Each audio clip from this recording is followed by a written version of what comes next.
start again. There's a whole side conversation going on. It's perfect. Yeah, it was great. Okay. They don't respect the process. I watched Infinity Wars. Yeah, no. Good movie. Great movie, bad follow-up. I watched this documentary like about the number infinity. Oh, yeah. And it's really, really good. And the thing. Yeah. The thing. The snake eating itself. Did they actually find the end of it? What do you think? What do you think? What's the final number of infinity? It's called Infinity for a reason. So there's a documentary on Netflix called Infinity, and it's really cool because you were talking about like what is the speed of sound, like all this sort of stuff in light. And it's talking about like it covers infinity from like a philosophical standpoint. It covers it from a numerical standpoint. It covers it from a like a not archaeological, the sky one, whatever it's called. So like Physics standpoint. Every logical, and it's and then it covers it from like a whole point of like what's it on? It's on Netflix. It's really good. Really, really Wait, good. what's it called? It's called Infinity. Oh. We've talked about it for 3 takes in a row now. We could be sponsored by Infinity. Yeah. I would Jacob, like that. do you think I listened to you? That's the question here. So it's really cool because it talks about how it reminded me of this because it explores things from every single angle, right? It's like, what is it like according to this? What is it like according to this? And all these people are there together at the same time and they keep referencing other like scientists. They're like, oh, I wonder. They're like, this is what I think, but I wonder what like Bill thinks. He's a philosopher, and I saw him here because you guys are making this movie, and they'll all like reference each other, and they'll know each other in the community. Maybe that should be a TED, our next TED event. It was really cool. We have narratives this year. Yeah, TEDx Infinity. To infinity and beyond. Yeah, like Buzz Lightyear. Yeah, that's great. our next theme. But anyway, it reminded me of the way that we approach like our topics in dyslexia. We try to cover it from a lot of perspectives. Try to. Not that we always do, but it's just. I thought it was really neat, and it's just a very good documentary that people should watch. And it's very mind-blowing. But it talks about, one of the things that was cool, and this is what reminded me of it in the first place, was you talked about the speed of sound and light, and it's all, what it was covering was like it's all relative, right? They're like, speed of light's super, super fast until you're traveling to like the Andromeda galaxy, and then it takes forever, right? And it takes a really, really long time. Yeah. So it's like this works in this perspective, but it might not work in this perspective. So it's all, and I think that a lot of the stuff that we talk about, it can be relative as well, right? Yeah, we always talk about the speed of light. Yeah, every episode we talk about the speed of light. And the British Empire. And the British Empire. They can't shut up about it. But I don't know. It was just, I think it was kind of a neat piece about how you can look at things from multiple angles. And it's a great documentary. Yeah, and I think that really tied into our last episode when we were talking about our Halloween episode, where we were talking about making random connections. Exactly. And so I thrive on that too. I love it to see from a different angle. Yep. What was it called? There's a theory. It's called deterministic screens. And it's like everyone has a screen that they look through, and I forget the theorist behind that. But I get what you're saying. Yeah. You get more screens together, and you get more of an idea of what it really is. Mm-hmm. So, well, and they say that that's kind of how we view. I mean, that's what you're saying, right? That's how we view everything. They're like, everybody's touching that. What is it? The elephant in the hole? The elephant. I see a tail. Exactly. So that's what everybody's approaching every topic with. Yeah. But we don't. What's so funny, Bridget? What's so funny? I'm just imagining everyone touching the elephant in the hole, and it just doesn't sound. Doesn't sound fun. For the elephant. Yeah, it does suck for the elephant. elephant. Can you please elaborate on this elephant thing? I don't think I've. Oh, you've never heard this? I don't think I have. Gave consent. So, I just want to put that out there. Kenneth Burke. Yeah. Okay. Deterministic screens. I should have known. That. Sorry, guys. Yeah. So there's two guys fall into a hole, and there's Lucas asked me to explain. And they're blind. They're And there's an elephant in there. Yeah, and there's an elephant. So they're trying to explain the elephant to each other. No, they don't know it's an elephant. That's the point. Well, there's a creature in there. Yeah, there's something in there. One guy thinks it's a wall. One guy thinks it's a tree. One guy thinks it's a snake because he grabs the tail. And what they don't realize... And the elephant gave consent. And the elephant gave consent. Cool with that. And what they don't realize is that there's an elephant in there. Right. And all the guys have a different perspective. They see something. I mean, that's basically that's deterministic screens. Yeah, you know, like when you actually think about the build of the elephant, it is a crazy looking animal when you think about it. Yeah, it is. Well, it's a very, very, very old philosophical thing. Right. Don't think it's Plato, but it's somebody. It doesn't sound like Plato. One of those guys. He's more about caves, less about elephants. Yes, the cave and the light. He likes shadows. The allegory of the cave. You're so dressed up. What? You're so dressed up. Yeah, look at you. You're like a real director now. I know. Like, I feel like He's I like should he's all- actually listen to it. I know. Yeah, it actually helps. I gotta be honest. Well, you see, I'm channeling Christopher Nolan here because that's what I'm doing here. I'm trying to direct this chaotic mess. Christopher Nolan? Okay. The Dark Knight trilogy. Is that, Prestige. Is that Yeah, I like that Inception. Interstellar. Yeah, is he's that good. Superman? Tenet. Dunkirk. He produced it. No, he's Spider-Man. He does the Tom Holland. You're talking about Tom Holland. Yeah, he's the reporter in Spider-Man. Okay, now I get it. I am so... He also plays Yoda. Okay, the Baby Yoda though. Yeah, Baby Yoda. Only Baby Yes. Yoda. Okay, I am now so close to we get it. throwing We're on board. You got some notes here. Let's dive. Hey, let's dive back in. So that Made by Dyslexia training, I've been doing that. You know? yeah. And Yeah. so one of the things they talk about, which is really odd, is that we have trouble concentrating. No way. Yeah. There's no way that can't be true. It reminds me of that joke of the guy that got fired from the orange juice company because he couldn't concentrate. You heard that? Yeah. So I haven't. You haven't heard that one? Yeah. It's a good one. Anyways. It's an old one. Okay. So yeah, we have trouble concentrating. They say on this video. Do you agree with that? So it depends on what it is, right? Oh. It definitely depends If on. it's Mandalorian, I'm going to concentrate. You're going to concentrate. I mean, you built that whole suit. Yeah. Which you saw in the last episode, right? Right. And we still have the helmet here. We actually don't know which episode it will be, but probably the previous one. I don't know. Our schedule's weird. Well, we don't have an episode this week, so Yeah. Yeah, technical Who's to say? difficulties. Well, we'll figure it out. I will figure it out. What are you talking about? But I think. Anyway, sorry. Collective we. Yeah. Anyways. So I think it depends on what you're talking about because I stay very focused on like. Documentaries. Yeah, documentaries for sure. I am riveted into those. And Do you remember the camera angles and the way the screen is shot on different things? Yeah, Yep. I I remember that too. how they did it. Yeah, right. I'm like, I remember that shot because we'll be watching, like we were talking about Ford the other episode. Yep. And I'm like, oh, they used that shot in another documentary. I remember that shot.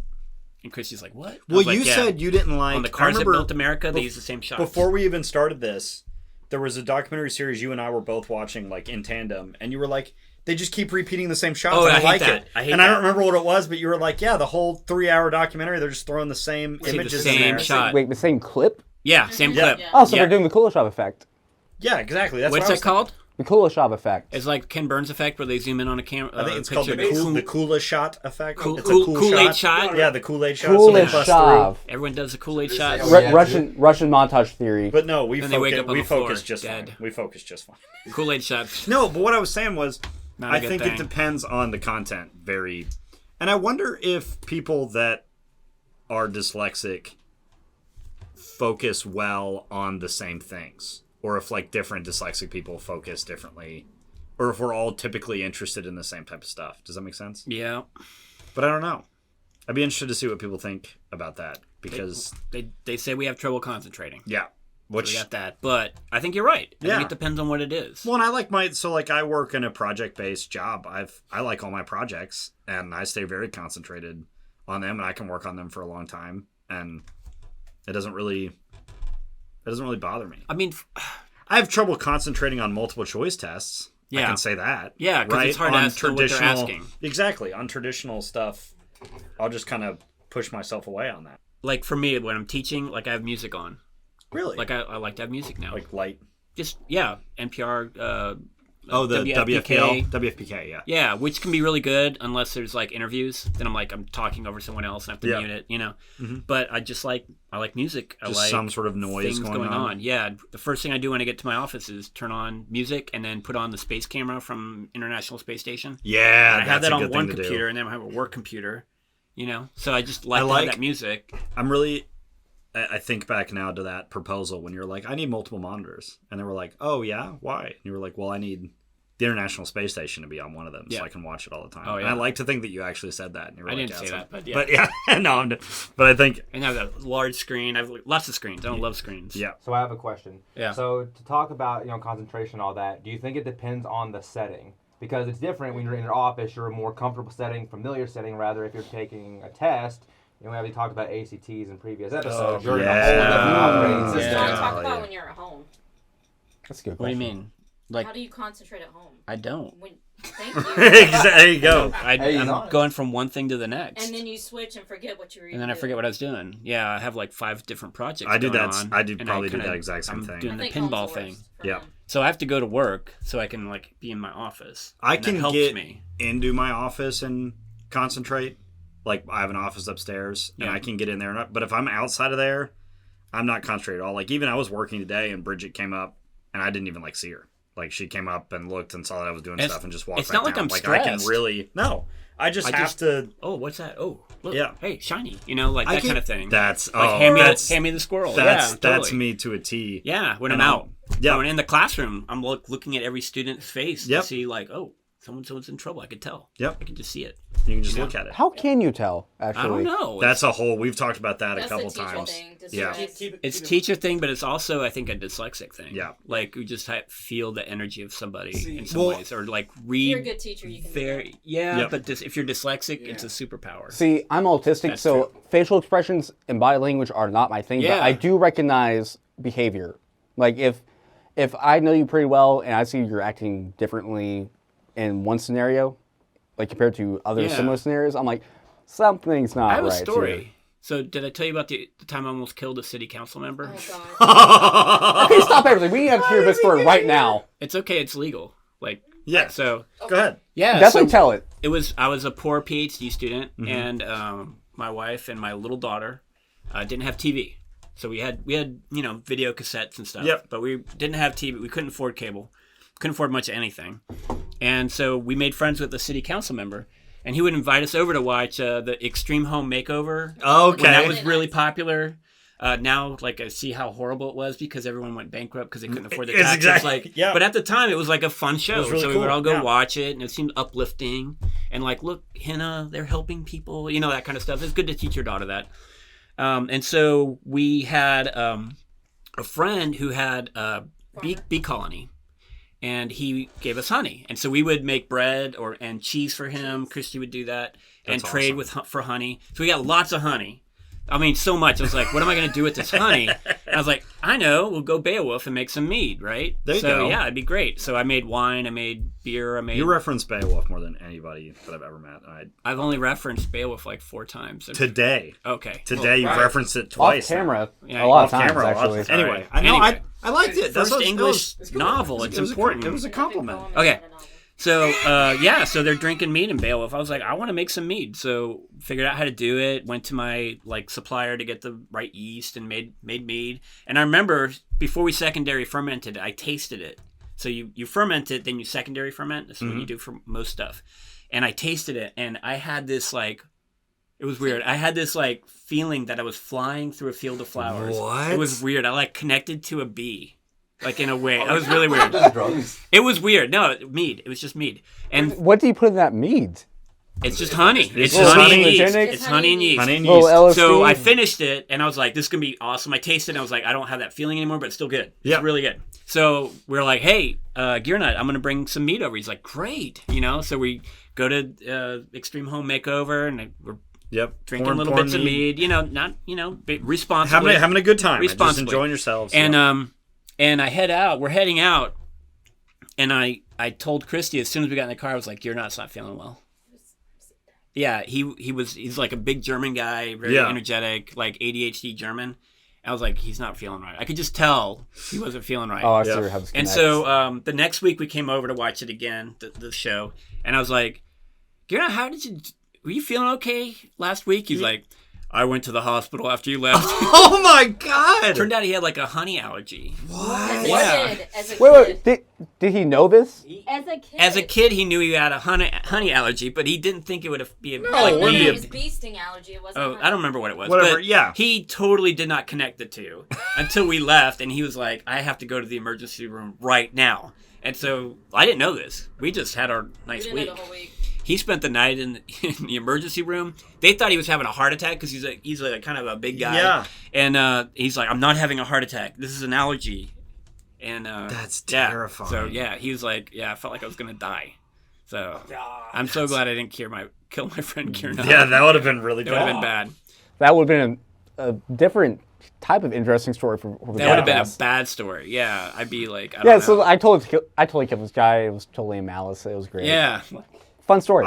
but that's like reading somebody. Yeah, I have a lot of he's not feeling instances. right. I have a lot of instances like that now where it's something going on and at work, and we need to figure out like what the roadblocks are with this customer or with this other person, blah blah, and they just tell me to go in there. They're like, Jacob will figure it out. Figure it out. Yeah, they're like, go. Jacob will figure out what the problem is. Yep. And it just part of the superpower, right? I think it's I think it's a connection for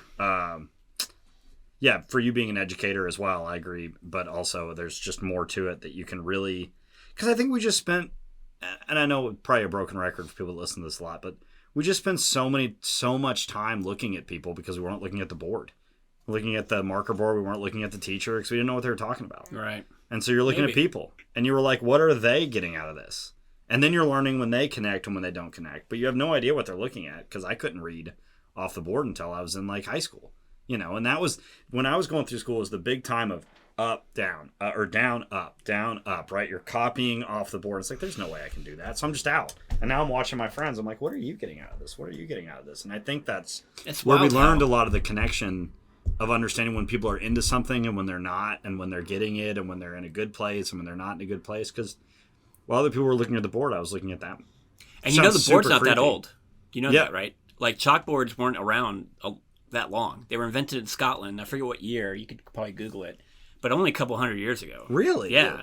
So you used to get a slate, right? And you would write with chalk on your slate. Yeah. And then the teacher would walk around and check your writing. Oh, I remember seeing that. I've seen it in a few movies. Yeah. Yeah. And so having like a slate on a wall was a really revolutionary idea. Before then, I would have much rather a slate in front of me than up on the wall. Well, the thing was, you were still copying. I mean, you think of early like the monastic traditions or whatever. You would, as a monk, you would sit still at a station. Okay. Yeah, and the monk would read, and you would write it down, and then they would sell that for money to fund the monastery. That was like common. Yep. And so you're just writing what you're hearing, right? And that's what early education was. So being a person of letters. Yeah, you were getting letters, but you were also like writing all these things down. You wrote your own books. That's how you got your education. That was it. You wrote the book. You wrote the book. You wrote all of Plato's work. You wrote all of Socrates' work. You wrote all Aristotle's work. You wrote it by hand. What's the year, Bridget? It just says the 19th century, but it was a Scottish dude. Yeah, but a long time ago. Threw a big piece. Probably dyslexic guy. Yes. Dyslexic invented it, I would bet. To just put a giant flat rock up on. Yeah. Well, slate you can cut. That's pretty Scottish thin. for sure. Yeah. We have questions, right? Yeah. Can we put Bridget on camera? Do you want to be on a microphone? Bridget's going to ask these questions you guys have asked us this week. What's your shirt? It's about reproductive rights. Nice. I like the flower. A fist. Well, let's get that on the camera over here. Go big on that one. Yeah. We'll just pivot that one. Just pivot that camera. I don't want to pivot. anything. Okay. No pivoting. No pivoting. We just sounded just with that one, so. This is Dyslexic Untied, not Pivot. Yeah, this is not Pivots Untied. Dyslexic pivots. This is Dyslexic tied down by the camera. Just talk into that one. There you go, Bridget. Perfect. Can I awkwardly look over his shoulder? Yeah. Okay. Please do. Okay. All right. Okay. Here we have Bridget with some questions. Okay, this is a question from someone named John Henry. It's what a good name. Pretty long, but I'll read most of it. So they are a PhD student studying philosophy. They are dyslexic, and they are working on studying the phenomenology of dyslexia. So a major theme and problem that they're running into is that nearly all philosophers of the 20th century argue that thinking can only be possible and occur with language. Yeah. This means that it drives me crazy. It drives me crazy. Yes, it's such a bunch of This means that most of my peers and fellow academics are sure that it is completely impossible to think without words. That's why Helen Keller never did anything. Exactly. That's why I can't think, you know? Yep. When I try to explain... Autistic, I don't hear my thoughts. When I try to explain spatial visual thinking, that it does not require or use words, at least all the time, people often dismiss that and either say it's impossible or it does use words and I just don't realize it. My questions are, how can I effectively explain to people examples of spatial visual thinking? 2, can you do an episode about spatial visual thinking? What it's like for dyslexics, how it does or doesn't use words for you, etc. What? That's your question. Okay. I was about to say, let's have him on. Wow, yeah, PhD student. Yeah, let's have him call in. Where is he? I don't know. Next episode? Yeah, John Henry. Looks like not a made up left name. us on Instagram. I can reach out to him. Yeah, so reach out to him. To John Henry, like that drove me crazy too, because everyone, where even in rhetoric, it was like the idea of a lot of people were like, if like our thoughts come from our language, and that drove me crazy. Yeah, I was always disturbed by that. And again, Helen Keller would like one example. Yep. Someone who has thoughts, who's really thinking, but is trapped. Yep. And they can't locked into they can't a put world, it on can't to anything. Communicate with anybody, but has thought and Helen Keller has a lot of stories about what was like being mind locked. So is the confusion here for people like that if it can't be put into words or it can't be pre-put into words, then how can it be anything? Thought? Yeah, like how can it even be a descriptive thought? I mean, right? My dog thinks. Exactly. Yeah, and like people with no language sense or anything like that would still think, and it's not.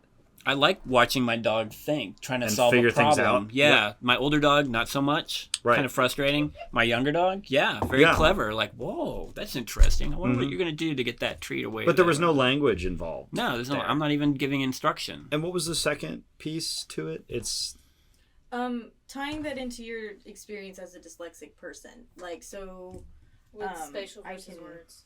Read it again. How can you do, or can you do an episode about spatial visual thinking? What it's like for a dyslexic person and how it does or doesn't use words for you. It's funny because it is really hard to explain in words. Exactly. That's because we just talked about when Lucas goes, "How do you do that?" And it was like. Yeah. I don't know. I don't know how to explain it. But that's all spatial. That's all spatial. And like that's actually something I can relate to as well because like like I was joking about just now, but it still is the truth. I can't hear my own thoughts. I see them. Now I have like my own method of like planning out how I'm going to say something. That's a whole other thing altogether. Right. I'm not going to get into that. But like I feel like we associate like thought with language, but like but when you get into like the disabled community, like with like dyslexia, autism, and like others, that's not really the case. So well, it's challenging because it's not. People struggle to believe in things that don't have tangibility, right? So like if I can't like see this word, grab this word, understand it and get around it, then there's no thought there, right? That's what the argument is, right? Yeah. If I can't get it and understand it, there's nothing there. But I mean, we have so many things in day-to-day life that what we're doing is not something you can grab or it's not malleable, right? A real pain in the butt to explain. Yep. Exactly. I think that's what we're running into here, but it's fascinating. Chris will do that to me. She'll be like, "How'd you do that? How'd you, like just this like is broken?" And I'm like, "Click." And that's me. I don't know. Like think about. I can't explain it. Think about if you've ever been given like the difference in. It'd be boring. Would you say that someone couldn't put together a piece of Lego if they couldn't tell you how they did it, right? You would say no, they could put together the piece of Lego, right? They could put together the Lego even if they couldn't tell you how they did it. That doesn't. You're looking at the Lego. They put it together. So I think does that make sense? Yeah. Right.